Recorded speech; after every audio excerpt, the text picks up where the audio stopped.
दिन हुआ है तो रात भी होगी, हो मत उदास कभी बात भी होगी। इतनी प्यार से दोस्ती की है, जिंदगी रही तो मुलाकात भी होगी। दोस्त एक ऐसा चोर होता है जो आंखों से आंसू, चेहरे से परेशानी, दिल से मायूसी, जिंदगी से दर्द और उसका बस चले तो हाथों की लकीरों से मौत तक को भी चुरा ले। दोस्ती में सच्चाई और दोस्ती में अच्छाई कभी कम नहीं हो सकती।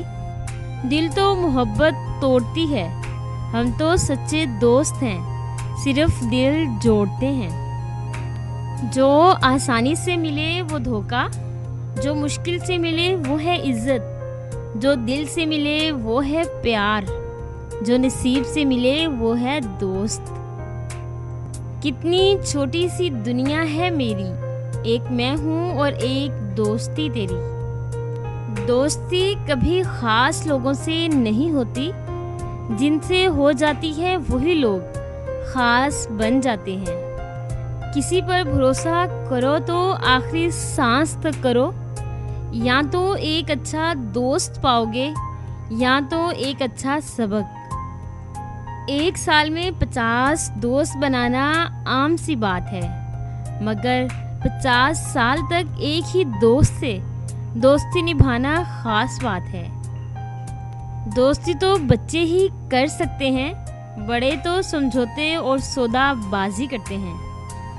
सच्चे दोस्त हमें कभी भी गिरने नहीं देते, ना किसी की नज़रों में और ना किसी के कदमों में। आईने और परछाई जैसे दोस्त रखो, क्योंकि आईना कभी झूठ नहीं बोलता और परछाई कभी साथ नहीं छोड़ती। सच्चा दोस्त वही होता है जो तब साथ देता है जब सब साथ छोड़ जाते हैं। दिखावा उसमें ना जरा है, जज्बातों से भरा है, पल में समझ जाए हाले दिल, रिश्ता दोस्ती का कितना खरा है। मुझे नहीं पता कि मैं एक बेहतरीन दोस्त हूँ कि नहीं, मगर इतना ज़रूर जानता हूँ जिनके साथ मेरी दोस्ती है वो सबसे बेहतरीन है। ये दोस्ती चिरागा है, इसे जलाए रखना। ये दोस्ती खुशबू है, इसे महकाए रखना। हम रहें हमेशा आपके दिल में, हमेशा इतनी सी जगह बनाए रखना।